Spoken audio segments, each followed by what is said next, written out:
So with the new changes to zombies in Modern Warfare 3, it could be a challenge to some returning players as well as new players. For that reason, today I'll be showing you 10 tips and tricks I've learned throughout my time of playing the MWZ. I'll be showing you things like how to get a legendary weapon guaranteed every match within a matter of minutes, how to get a few thousand points in a matter of seconds, and even how to get your own secret dog best friend that can infinitely revive you if you do go down. Before we get into it, if you guys want to see some more zombies content like this, leave a like down below and let me know your thoughts and opinions on MW3 zombies. I've seen a bunch of mixed opinions about the game, so I want to know what you guys think and how you guys are feeling of the game. Besides that, let's get straight into it. So the first tip actually gives you a chance to get the ray gun schematic. I know everybody wants to get it, but the problem is killing the Mega Abomination could be a problem. He could prove to be a problem if you don't know what you're doing against him, but don't worry because he isn't that hard to kill as you think. The first thing you want to do is when you spawn into the map, you want to get 10,000 points. To get these points, we're going to go around the map completing a few contracts. Once you get a few contracts done and out the way, we want to head over to the buy station in the tier 3 zone, and we want to do this because we want to go ahead and buy a Juggernaut. Now you can't buy one in the tier 2 or tier 1 zone, so for that reason we have to go into the tier 3 zone specifically. To do purchase the Juggernaut, we could go ahead and grab the bounty. You could kill the regular Mega Abomination, but killing the regular Mega Abomination doesn't get you anything, unfortunately. It just gives you a few armor plates and ammo, which that's nothing for what you're about to spend trying to kill him. Once you grab the tier 3 bounty, we're going to have a Mega Abomination that we want to go and hunt down and kill. Once you find him, you want to call in the Juggernaut and equip it. Once it's equipped, you're now ready to fight the boss. Go ahead and shoot at his head, and you'll notice he'll start taking a big amount of damage. Now for the most damage possible, you want to go ahead and make sure that you're shooting his mouth while it's open. Take note that you will have zombies swarming you, but don't worry as the health of the Jug is able to withstand all these zombies. But make sure though that you don't get hit too much because eventually you will die. Anyways, once he's dead, go ahead and claim your rewards from the rift. And hopefully, if you're lucky enough, you will get the ray gun schematic. So the next tip actually involves us leveling up our guns and grinding camos. If you didn't know, in Modern Warfare 3, there's a new system implemented that recommends you weapons. These weapons that are recommended to you actually gain bonus XP. Whether this is bonus XP towards your gun or bonus XP towards your actual player progression. Now, if you're grinding guns for level, I recommend that you use one of these recommended weapons. But once you choose the weapon of your choice of whatever weapons you want to level up, we're now good to head into a game. Now, once you load into a game, from the very beginning, all you care about is finding an exfil point.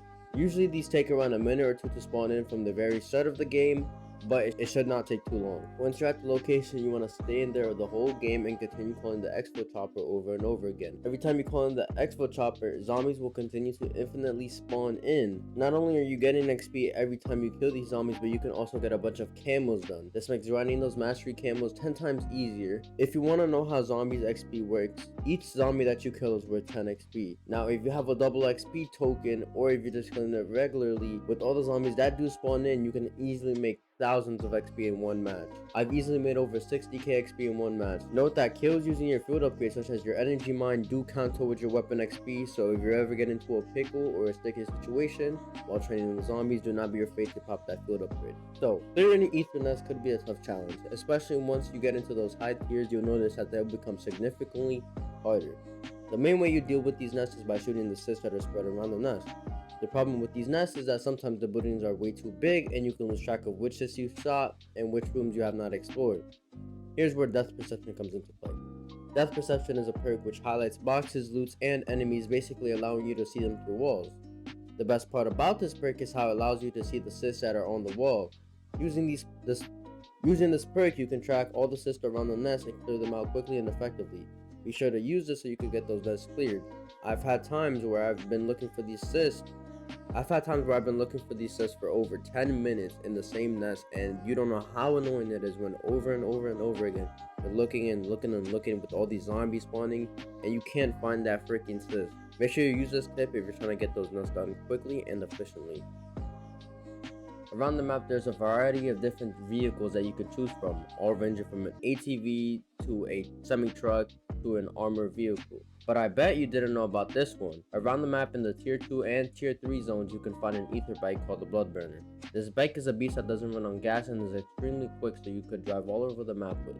When the bike takes damage, it could be repaired by killing zombies with the bike. Additionally, you will notice that the bike will talk to you. Killing zombies with the bike doesn't just repair the thing, but it also charges up its own field upgrade. That's right, the bike has its own special ability that shoots out almost like an energy mine and kills zombies around it. Note that this bike doesn't spawn in a tier 1 zone, so get ready to explore the higher tier zones if you want to take this bad boy for a spin.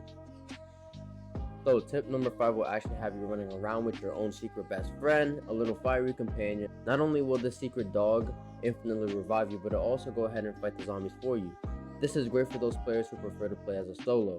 Not only do they have a little extra help when it comes to protecting themselves, but they also get those revives, basically making them unkillable for the rest of the game. To do this, you want to go around the map killing zombies. There's a chance after you kill a zombie, it drops a chunk of flesh. The best way to find a chunk of flesh is by killing a big horde of zombies. The easiest way to get a big horde of zombies to kill is by going to any expo location around the map and calling in for an expo. When you do this, an infinite amount of zombies will begin to spawn in. Just go ahead and kill those zombies until you do manage to find a chunk of flesh. Once you picked up a chunk of flesh, drive around the POIs around the map until you find a doghouse. It will be marked around the map under this symbol. Once you find the doghouse, run up to it and interact with it to insert the chunk of flesh. Doing this will result in a dog emerging from the doghouse. This is a man's secret best friend. He will fight zombies and revive you when you go down. He has a health bar, but this little guy is so chunky that you won't need to worry about him. And if he ever does take enough damage, simply run far away until he despawns and he'll teleport back to you with full health. Alright, this next step involves the contract, deliver the cargo. The whole goal of this contract is to deliver the armored vehicle that has a package on it to a landing zone, in which once you've completed it, it will be rewarded with the rift portal. Here's the chase. While you're driving to that landing zone, there will be a chopper gunner that is after you. Most people I've seen will just avoid the chopper gunner and claim the reward. That's fine and all, but doing this, you'll just get a basic reward from the rift. You could actually obtain better rewards by shooting down the chopper gunner.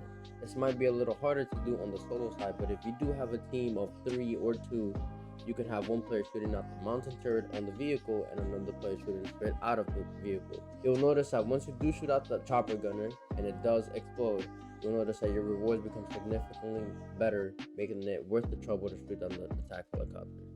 Now this one actually allows you to get a few free points here and there. This is especially great since points are so hard to come by and extra points can come a long way in this game. Around the map there are going to be these flying orbs. They're very similar to Gersh from Garage Proving in that when you shoot it, it will actually start moving and taking damage. Continue shooting at this orb and points will drop from the orb every few seconds. These points that drop you want to go ahead and collect. After putting enough damage into the orb, it will drop not only a few hundred to maybe a few thousand points, but it could also give you a reward like an ether tool. Another thing that gives you a few easy 1,000 points are these rifts around the map. When you enter this rift, you will be teleported into the sky.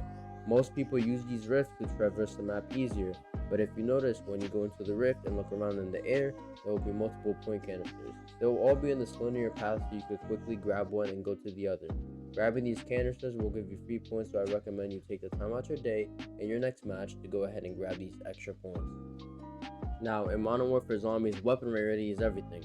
The rarity of your gun can determine whether you are ready or not to go into a 3 zone or if you're stuck in a tier 1 zone. Usually the way people go about their games is they can find any random green gun and grind contracts over and over again so they can pack a punch.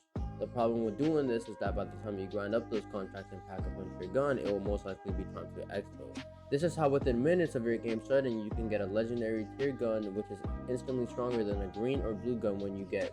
This is how within minutes of your game starting you can get a legendary tier gun which is instantly stronger than a green or blue gun when pack punch. Once you spawn in, you want to go ahead and grab 2 contracts. After you finish completing the contracts, you should now have $5,000. Go ahead and grab a vehicle and drive over to any of the wall buys in the tier 3 zone. I recommend you grab one of the quicker vehicles like the 4-wheeler so you can get around quicker. Look at all the wall-buys in the tier 3 zone and grab the one with the legendary gun on it. Instantly, we become more powerful within the first minutes of the match and now have all this time to get objectives and missions done. So, with the 9th tip actually grants you a free perk, this perk being Speed Cola. Now, the way that you do this is that you actually want to go east of Levin Resort.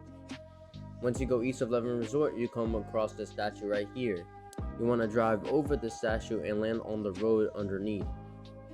If you do it correctly, you will see that a rift portal spawns behind you. That rift portal will always contain Speed Cola. You can do this every match without fail. You and your teammates can all get Speed Cola for free.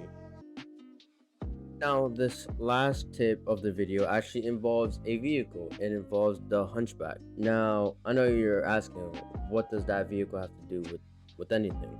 Well, let me tell you what it does. So, actually, if you have a horde of zombies and you're driving this vehicle could actually be used as a monkey bomb. Now, you're asking yourself, how could it be used as a monkey bomb? Well, if you melee the vehicle, it will trigger a car alarm. Not only will it act like a monkey bomb, but it will last longer than a monkey bomb, making this worth it. So with all that out the way, those are just some tips that I picked up and learned while playing the new zombies mode. I'm still looking for new stuff, I'm still looking for new Easter eggs, and I'm trying to learn new things. If I do come across anything new, I'll make sure to make a video on it. If you guys did enjoy this video, make sure to leave a like down below, comment, and subscribe. Let me know how you feel about this new zombies game mode. On screen I have my previous video where I take a look at the fastest way to grind your levels and camos in Modern Warfare 3. Besides that, I hope you guys have a good day, and I'll see you next time.